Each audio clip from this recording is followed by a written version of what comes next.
рамках регионального проекта «Культурная среда» национального проекта «Культура» в Янтиковском районе идет второй этап капитального ремонта Дома культуры.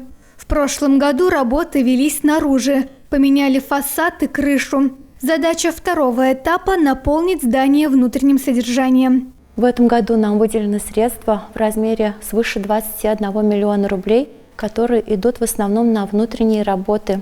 Это полностью замена 5 видов коммуникаций, также внутренняя отделка всех рабочих помещений и замена интерьеров. Здание Янтиковского дома культуры построили в 1979 году. С тех пор клуб является культурным центром района. Но такого масштабного капитального ремонта здесь еще не было. По срокам мы успеваем.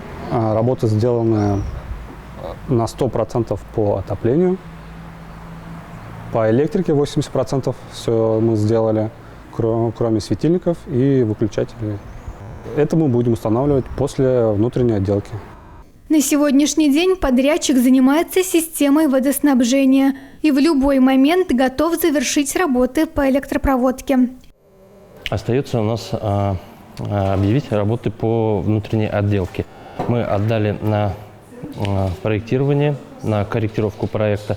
То есть корректировку проекта сейчас сделали, намного улучшен сейчас проект, пересчитан в ценах уже второго квартала 2021 года и сейчас находится в центре экспертизы. Обещают нам 15 числа уже выдать документ. Капитальный ремонт Янтиковского клуба должен завершиться к 31 августа.